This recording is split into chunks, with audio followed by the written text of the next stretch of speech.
মুমিনাতিন ইযা কাদাল্লাহু ওয়া রাসূলুহু আমরান আন ইয়াকুনা লাহুল খিয়ারাতু মিন আমরিহিম ওয়া মা ইয়াসিল্লাহু রাসূলুহু ফাকাদ দাল্লা দালালাম মুবিনা। অত্র আয়াতটি তখন নাযিল হয়ে গেল। আজকে মানুষের যে অবস্থা, সমাজের মানুষের অন্তরের যে অবস্থা, মানুষের আচার আচরণের যে অবস্থা, যদি সে ওহীর দরজা বন্ধ না হতো তাহলে সমাজের মানুষকে কারো দ্বারে দ্বারে গিয়ে তার অবস্থা সম্পর্কে বর্ণনা দিতে হতো না। কারণ সমাজে যে সমস্ত কুটিলতা, সমাজে যে সমস্ত ষড়যন্ত্র, যে সমস্ত গীবত, সমাজে যে সমস্ত পরনিন্দা, সমাজে যে হিংসা সংসারী, সমাজে যে প্রতারণা ধোঁকাবাজি চলে, এইগুলির ব্যাপারে যে সিদ্ধান্ত, মানুষ যদি এগুলি সঠিকভাবে সিদ্ধান্ত না নিত, আল্লাহ তাবারক ওয়া তাআলার ওহী দরজাটি বন্ধ না হতো, তাহলে মানুষের যে আচার আচরণ এর উপর আল্লাহ তাবারক ওয়া তাআলা সে সময়ের জন্য এরকম বিধান তিনি মানুষের উপর নাজিল করে দিতেন, যেটি একটা সাধারণ একটি বিবাহের বিষয়ে আল্লাহ তাবারক ওয়া তাআলা আসমান থেকে জানিয়ে দিলেন যে জয়নব বিনতের জাহাসের বিবাহ রাসূল যেখানে সিদ্ধান্ত নিয়েছেন সেখানে রাসূলের সিদ্ধান্তের উপরে অন্য কারো সিদ্ধান্ত হতে পারে না। অতএব রাসূলের সিদ্ধান্ত, যায়েদ ইবনে হারিসা একজন আদর্শ পুরুষ এবং সাহাবী, রাসূলের গোলাম হলেও তাকে আজাদ করে দিয়ে জয়নব বিনতে জাহাসের সাথে বিবাহ সম্পন্ন করে দিলেন। তাহলে বোঝা গেল যে রাসূলের সিদ্ধান্ত যদি থেকে থাকে তাহলে আপনার ওই সিদ্ধান্তের উপরে আপনার সিদ্ধান্ত দেওয়ার কোনো অধিকার নেই। আপনাকে রাসূলের সিদ্ধান্তকে আপনাকে প্রাধান্য দিতে হবে, সেটি মানতে হবে। আপনার পক্ষে থাক বা বিপক্ষে থাক, আপনার রাসূলের সিদ্ধান্তকে মেনে নিতে হবে। এরপরে তিনি বলেন, রাসূল করিম সাল্লাল্লাহু আলাইহি ওয়াসাল্লামের চুরির বিধান অনুযায়ী তিনি দণ্ডবিধি আদেশ করেছিলেন যে যদি চোর চুরি করে তাহলে তার হাত কেটে দিতে হবে। সে সময় একজন উচ্চ বংশের লোক চুরি করেছিল, সে ছিল মহিলা। তখন সেই মহিলা এসে, ওই মহিলার পরিবারের লোকজন এসে এই যায়েদ ইবনে হারিসা যেহেতু রাসূলের নিকটের লোক, তার কাছে এসে সুপারিশ করলো, যায়েদ ইবনে হারিসা, শোনো, তুমি তো রাসূলের হচ্ছে সবচেয়ে প্রিয় পাত্র মানুষ, তোমার কাছে আমার অনুরোধ থাকবে, আমার বংশীয় এই মহিলা চুরি করেছে, অন্তত মুহাম্মদ সাল্লাল্লাহু আলাইহি সাল্লামের কাছে তুমি সুপারিশ করো যেন তার হাতটি না কাটা হয়। যায়েদ তিনি তখন রাসূল করিম সাল্লাল্লাহু আলাইহি সাল্লামের কাছে গিয়ে সুপারিশ করলেন।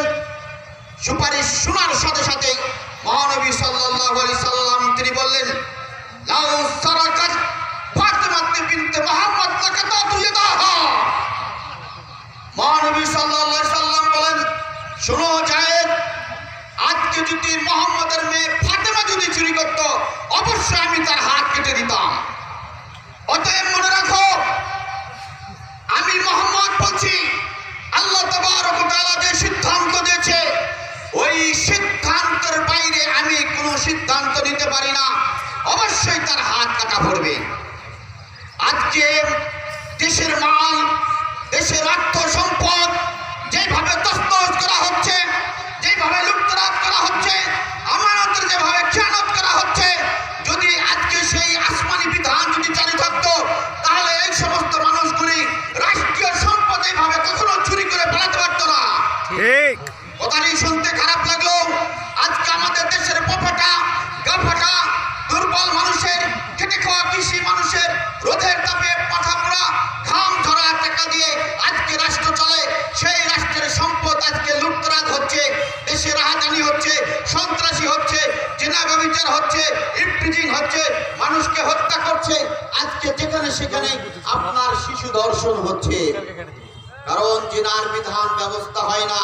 ওই সমস্ত নেতারা ওই অপরাধীর পক্ষ অবলম্বন করে সব সময় চলে।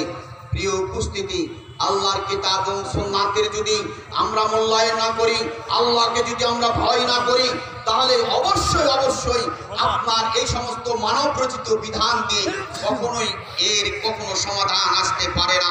কারণ আইন সবকিছুই করা আছে, জিনা বন্ধ হয় নাই, সন্ত্রাসী বন্ধ হয় নাই, চোর বন্ধ হয় নাই, দোষ বন্ধ হয় নাই, অন্যায় বন্ধ হয় নাই, চলছে, হত্যাযজ্ঞ চলছে। আপনার একের পর এক মানুষ হত্যা করছে, তার কোনো বিচার হচ্ছে না, লুটতরাজ হচ্ছে, চুরি হচ্ছে, ডাকাতি হচ্ছে, ছিনতাই হচ্ছে, সবকিছুই হচ্ছে, কিন্তু কোনো কিছুই বন্ধ হচ্ছে না। রাসূলের সুন্নাহর গুরুত্ব হলো আল্লাহ নবীর কয়েকজন বিবির কাছে, হযরত আয়েশা এবং অন্যান্য বিবিদের কাছে ছোট্ট একটি ক্ষুদ্র দল তারা আসলেন, এসে তাকে জিজ্ঞাসা করছেন ইয়াসআলুনা ইবাদাতুন নবী সাল্লাল্লাহু আলাইহি সাল্লাম, আল্লাহর নবীর ইবাদত সম্পর্কে জিজ্ঞাসা করছেন যে আল্লাহর নবীর ইবাদতটা কেমন ছিল। ফালাম্মা উখবিরু, যখন সংবাদ দেওয়া হলো আল্লাহর নবীর ইবাদতগুলি এরকম এরকম ধরেন, কান্নাহুম তাকাল্লুহা, তারা যেন একেবারে খুবই ক্ষীণ মনে করলো, একেবারে তারা অল্প মনে করলো। করার পরে তখন তারা সিদ্ধান্ত নিয়ে বলল আইনা নাহনু মিন নবী সাল্লাল্লাহু আলাইহি ওয়াসাল্লাম, আমরা নবীর কোথা থেকে কোথায় আছি, আমরা আজকে আমাদের অবস্থান কোথায়। কাদ গাফারাল্লাহু মা তাকাদ্দামা মিন যামবিহি, তার আগের পিছনের সমস্ত মাফ করে দেওয়া হচ্ছে, আমাদের কি অবস্থা হবে তাহলে?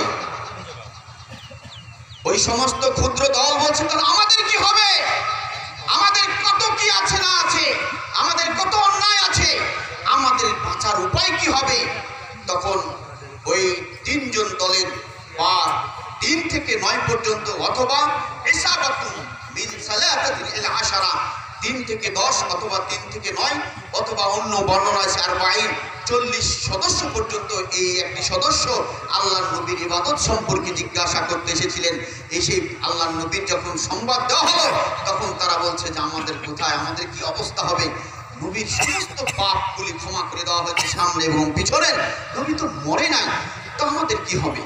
তখন একজন সিদ্ধান্ত নিল, তিনি বলছেন আম্মা আনা উসাল্লিল লাইলা আবাদান, সিদ্ধান্ত নিল। কত চমৎকার সিদ্ধান্ত দেখুন, আমি সারা রাত্রি ইবাদত করে কেটে দেব, আমার জীবন যতদিন থাকবে ততদিন আমি শুধু সারা রাত্রি ইবাদতে কাটাবো, কোনো আর ঘুম পারবো না।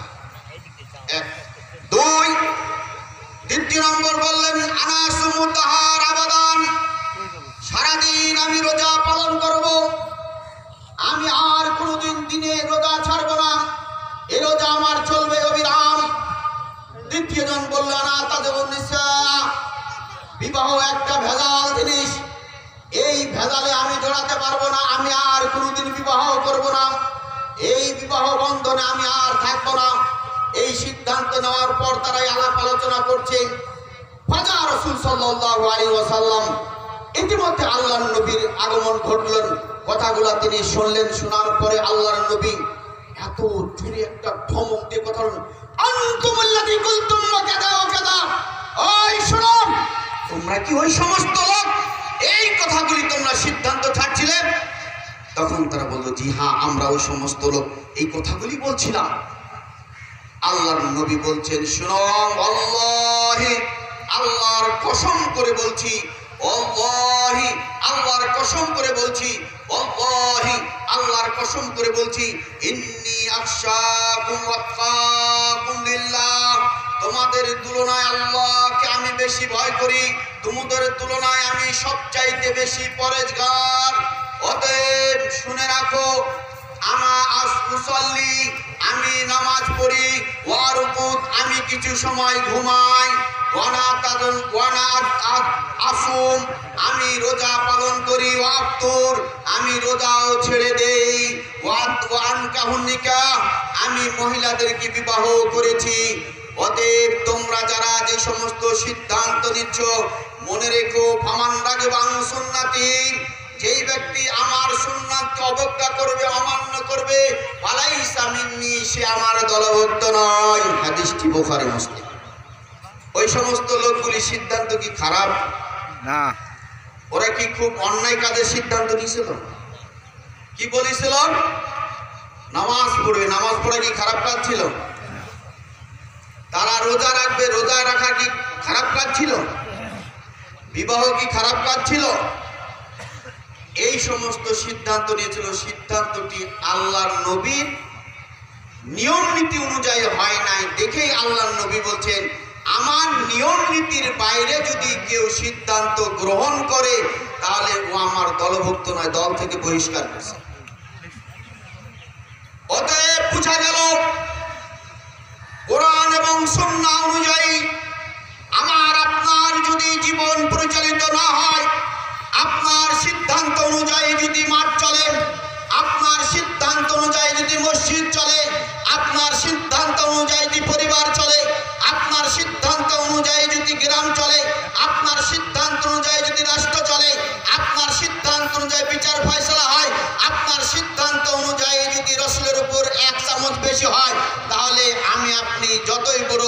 হজ করি না কেন, যাকাত দেই না কেন, রোজা রাখি না কেন, নামাজ পড়ি না কেন, তাহাজ্জুদ পড়ি না কেন, কোনোই কাজে আসবে না। কথা কি বোঝা গেছে? আজকে কথা তাহলে বোঝা গেল রাসূলের হাদিসের যদি অবাধ্য হয়ে থাকে তাহলে আমি আপনি কেউ বাঁচতে পারবো না। আপনার জীবনে যদি কোনো হাদিসের অমান্যতা হয়ে থাকে তাহলে আমি আপনি কখনোই কবরেও বাঁচবো না, পরকালেও বাঁচবো না। কুল্লু উম্মতি ইয়াদখুলুল জান্নাহ, আমার সকল উম্মত জান্নাতে চলে যাবে। আল্লাহর নবী যখন বললেন তাহলে সকল বলতে কি বোঝায়? তাহলে বোঝা যাচ্ছে যে কেউ বাদ থাকবে না, তার উম্মত যতগুলি হবে, মুহাম্মদের যত উম্মত আছে তারা সকলেই জান্নাতে চলে যাবে। আল্লাহর নবী বলেন ইল্লা মান আবা, আবা যাবে না। আবাটাকে সাহাবীরা জিজ্ঞাসা করলেন, বোঝা গেল না আবা কাকে বলছেন? আবা মানে হলো অস্বীকারী। অস্বীকারীটাকে আল্লাহর নবী আপনি একটু পরিচয় যদি বলেন তাহলে আমাদের বুঝার মনে হয় ভালো হতো। আল্লাহর নবী বললেন মান আতানি দাখালাল জান্নাহ, আমাকে যে অনুসরণ করবে সেই জান্নাতে যাবে। ওমান আসানি ফাকাদ আবা, আমাকে যে অস্বীকার করবে সে হলো আবা, ও জান্নাতে যাবে না। আবা জান্নাতে যাবে না।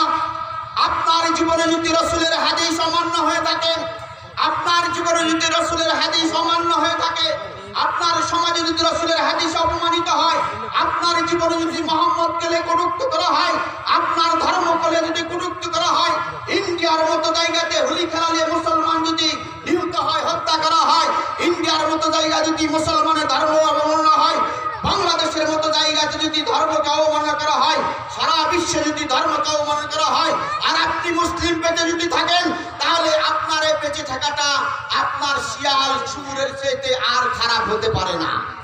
আপনার এই বেঁচে থাকাটা আপনার গরু ছাগলের চাইতে আর ভালো হতে পারে না। আপনার বুদ্ধি বিবেক কিছুই নেই যে আপনি ধর্ম মানেন না কি মানেন, এটা দেশের সরকার আছে না রাষ্ট্র আছে, আইন আছে না শাসন আছে, এটা কিছুই বোঝা যায় না। যে জমিনের উপরে আল্লাহ এবং তার রাসূলের ধর্ম অবমাননা হয়, ওই জমিনে যদি কেউ প্রতিবাদ না করতে পারে তাহলে ওর মতো হতভাগা জাতি আর কেউ নাই। যদি প্রতিবাদ করেন তখন কয় যে উগ্রপন্থী, এর চাইতে যদি বেশি করেন তাহলে হবে জঙ্গি, এরপরে যদি কিছু করেন তাহলে হবে তালেবান। এরপরে এখন দেখেন আফগানিস্তান, যার কত বছর 13-14 বছর ধরে আমেরিকা সেখানে শাসন করার পরও একেবারে আমেরিকা জিরো হয়ে আপনার হিরোকে জিরো বানিয়ে দিয়ে সেখান থেকে তারা পরাজয় বরণ করে ফিরে এসেছে। প্রসঙ্গ ফিলিস্তিন, বলার আছে অনেক কিছু, অত বলতে চাই না।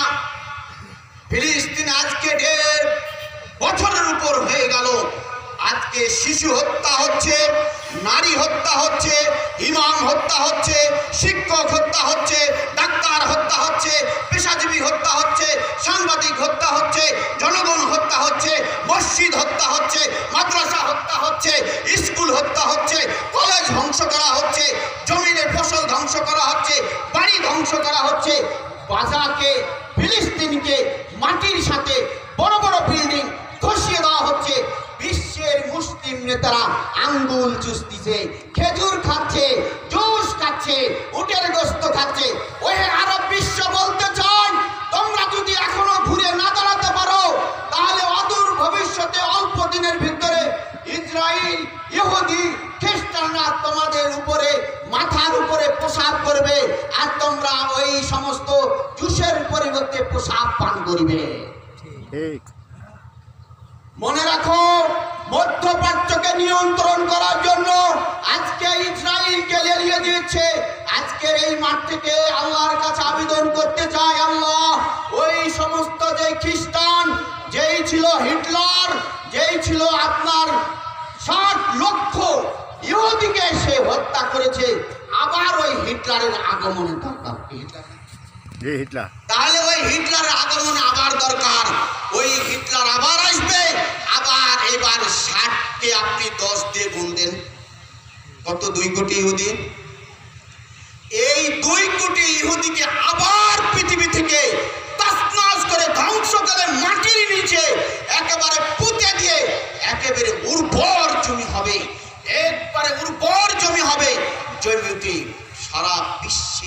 মুসলিম শাসন করবে। মনে রাখবেন, এই হত্যাযজ্ঞ কোনো মুসলিম করবে না। এই ইহুদির স্থান কোথাও হবে না পৃথিবীতে। প্রাকৃতিক ব্যবস্থায় তাদেরকে ধ্বংস করা হবে। কোন মুসলমান দেখিয়ে দিবে না যে আমার এখানে ইহুদি গোপন আছে, আমার এখানে সে গোপন লুকিয়ে আছে। কোন ইহুদি বলবে না, কোনো কেউ কাউকে বলবে না। এই গাছ সেদিন কথা বলবে, এই বিল্ডিং সেদিন কথা বলবে, ওই পাহাড় সেদিন কথা বলবে। ইয়া মুসলিম তাহলে এই মুসলিম যুবক, তুমি এদিকে আসো। আমার পিছনে ইহুদি আত্মগোপন করে আছে, তাকে পাকড়াও করো, তাকে জেলখানায় দাও, তাকে পৃথিবী থেকে বিদায় করে দাও। হে মুসলিম যুবক, বলতে চাই, তোমার যে আল্লাহর রক্ত প্রবাহিত হচ্ছে, তোমার জমিনে যদি আল্লাহ এবং তার রাসূলের বিধানকে অবমাননা করা হয়, আর এটা দেখে যদি মনে করো যেটাই তোমার ইসলাম, আর তোমার বুকের উপরে হোলি খেলছে, তোমার মুসলমানকে হত্যা করছে, ওই গাজার অবস্থান আজকে একের পর এক লিবিয়া গেল, ইরাক গেল, আফগান গেল, কাশ্মীর গেল, এবার গাজা গেছে। যেই দিন বাংলাদেশে শুরু হবে, ওই মুসলিম সেই দিন বুঝবে আর মুসলমান টিকবে না। আজকে গাজার পাশে মধ্যপ্রাচ্যের দেশ দাঁড়িয়ে গেছে, আশেপাশের দেশ দাঁড়িয়ে গেছে। বাংলাদেশে যদি এটি শুরু হয়, তোমার পাশে কেউ দাঁড়াবে না। কে দাঁড়াবে বলেন? মায়ানমার দাঁড়াবে, ভারত দাঁড়াবে। কোথায় গেছে? ৭১ স্বাধীনতা হয়েছে, মান তো সব লয়ে গেছেন, কি রেখে গেছেন? আর বলেন যে আমরাই দিয়েছি। তুমি তো তোমার স্বার্থের জন্য দেশে সহযোগিতা করেছিলে, বাংলাদেশের বাঙালি জীবন দিয়েছে, আর তুমি তো ট্রেন লাইন দিয়ে সব লয়ে গেছো না, কিছু রাখিছো? অভাব করে দিয়ে গেছো, অভাবই বানিয়ে গেছো। এই স্বাধীনতা না হয় ভালো ছিল। যদি পাকিস্তান শাসন করতো, তাও তো মনে করতাম বৃহত্তর একটা দেশ, পশ্চিম এবং পূর্ব মিলে আমরা একটা দেশে ছিলাম। এখন তো সব খালি জাহাজ দিয়ে আসতেছে। দোয়া ইউজ পড়েন না?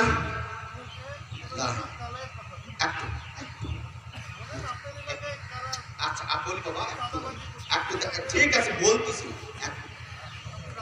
এরপরে রাজনীতি আমি করবো, রাজনীতি আমি করবো। হ্যাঁ, আমার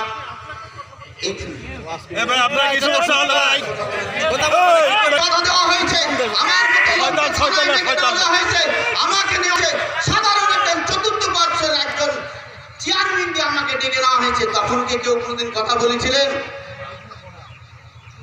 আমার মতো লোককে জুমার কথা বলতে দেওয়া হয় নাই। লোক এসে বলছে যে আজকে ফ্রান্সের বিরুদ্ধে কথা বলবেন না।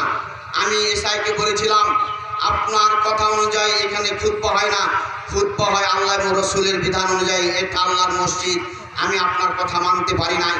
সেদিন এসআই বলছে যে আমিও নামাজ পড়ি, স্যার যখন বলেছে তো আপনি একটু আমার কথাটা মানেন। আমি আপনার কথাকে মানতে পারলাম না, আমি কি খুতবা দেবো আপনি শুনবেন, পরে আমার বিরুদ্ধে আপনার স্যারকে ভোট দিন।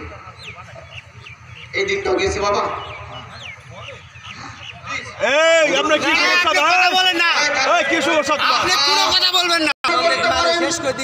আমার মতো ইমাম কখনোই হুদকে বন্ধু হিসাবে গ্রহণ করতে পারি না, খ্রিস্টানকে বন্ধু হিসাবে গ্রহণ করতে পারি না। আল্লাহর নবী আল্লাহ তাবারক ওয়া তাআলা বলেন, ইন্নামা ইয়ানহাকুমুল্লাযীনা ইয়াতালুকুম ফিদ-দীন, শুধুমাত্র ওদের বিরুদ্ধে আপনারা ঐক্যবদ্ধ হতে পারেন যারা আপনার ধর্ম নিয়ে যুদ্ধ করতে চায়, আপনাকে ঘর বাড়ি থেকে বের করে দিতে চায়, ধারণ করে, তাহলে তোমরা মুআমালাত, মুআশারাত, আচার আচরণ তোমাদের তার সাথে নাই সঙ্গতই হবে। আল্লাহর বিধান না। আমাদের দেশে কারোর সাথে কিছু হয়েছে?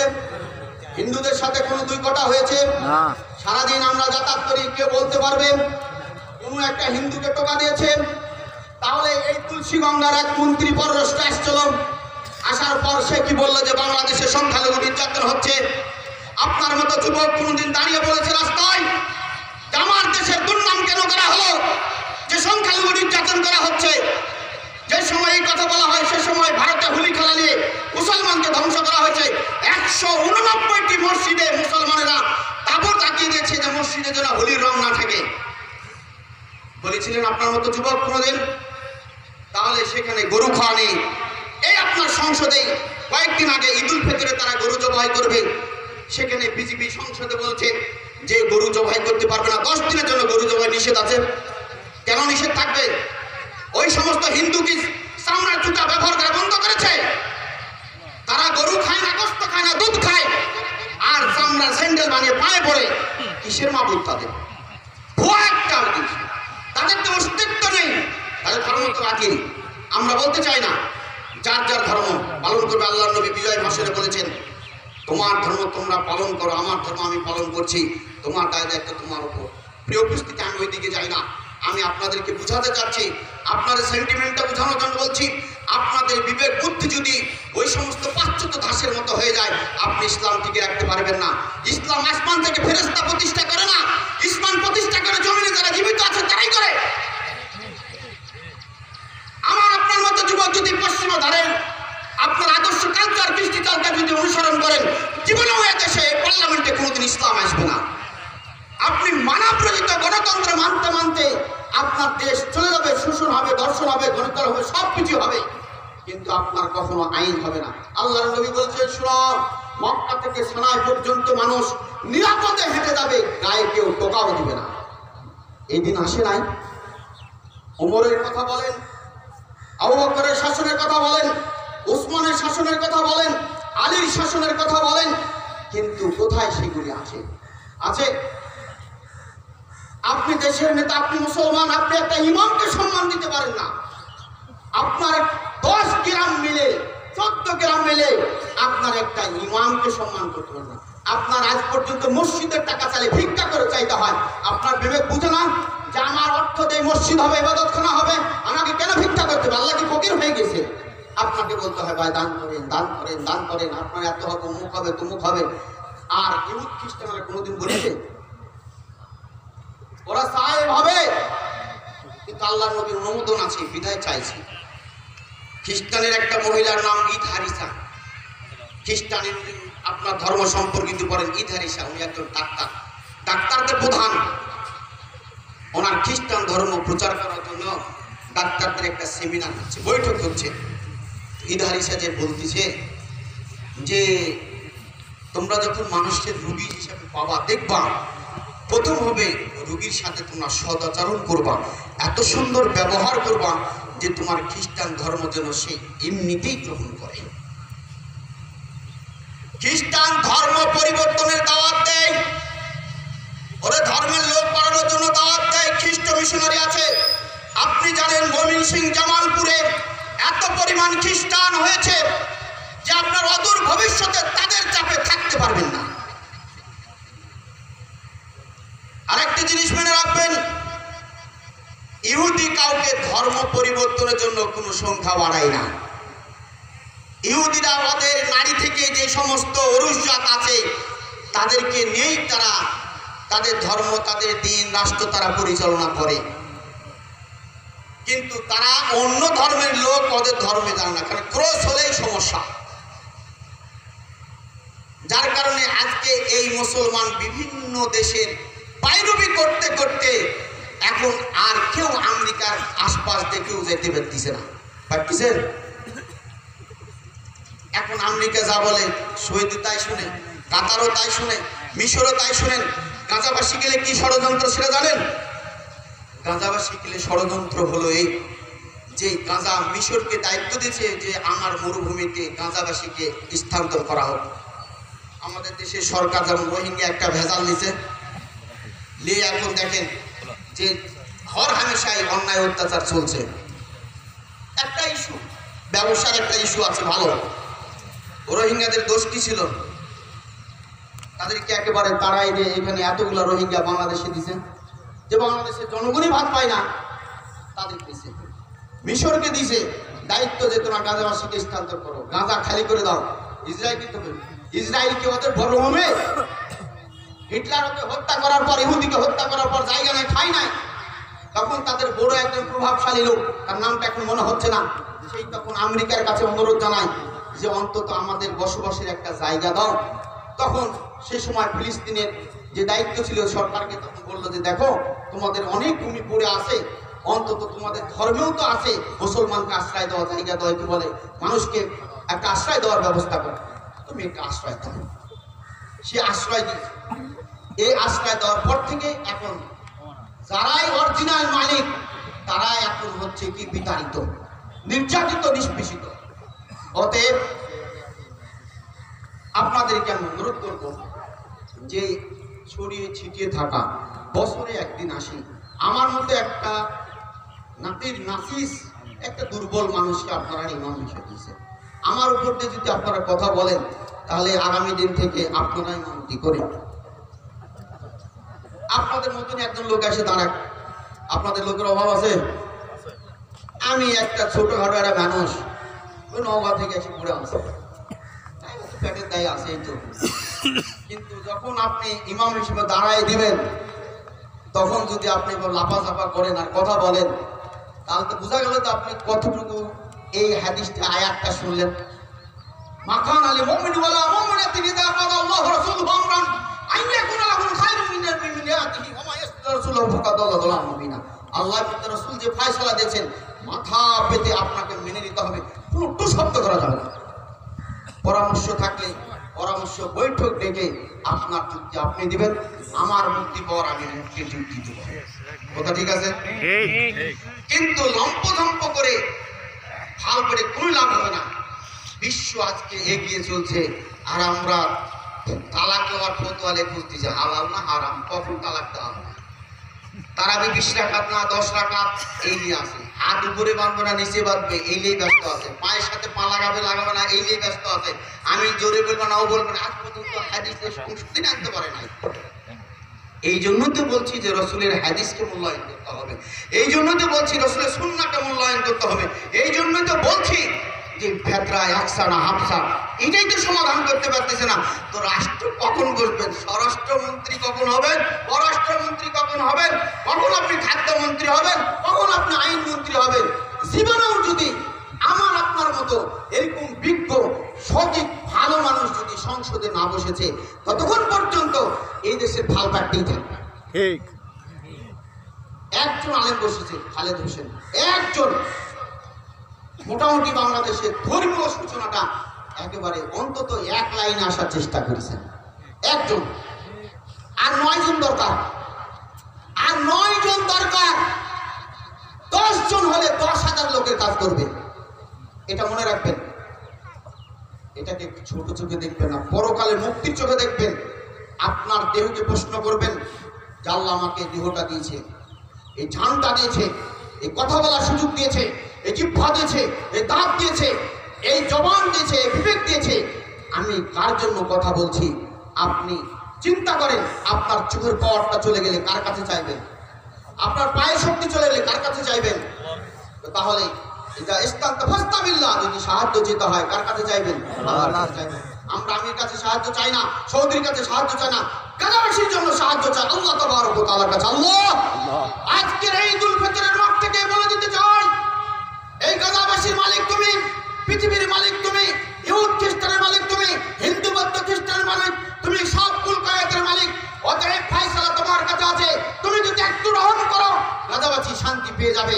এই ফয়সালা তোমার কাছে আছে, তুমি বিশ্ব নেতাকে ভূমিপুত্র দিয়ে এই দেশকে শান্তি করার তৌফিক দাও তুমি।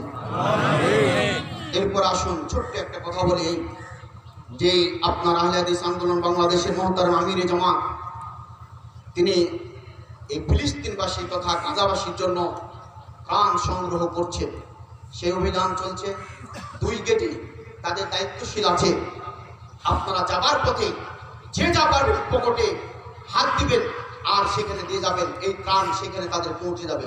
আব্দুর রাজ্জাক ইউসুফ তার ছেলে আব্দুর রহিম তার মাধ্যমে সেখানে ঈদ করেছে এবং ত্রাণ সামগ্রী নিয়ে সেখানে তিনি গাজায় পৌঁছে গেছেন। এটিকে খেয়াল করেছেন? কোন মন্ত্রী গেছে? কোন মিনিস্টার গেছে? আজকে একটা আলেমের সন্তান, একটা আলেমের উদ্যোগে সেখানে ত্রাণ পৌঁছে গেছে। তারা খেতে পাচ্ছে না, ছোট্ট একটা বাচ্চা তার মায়ের কবরে বলছে ইয়া উম্মি ফিদাকাল্লাহ, মা তোমাকে আল্লাহ উৎসর্গ করে নিয়েছেন, লাভ কি?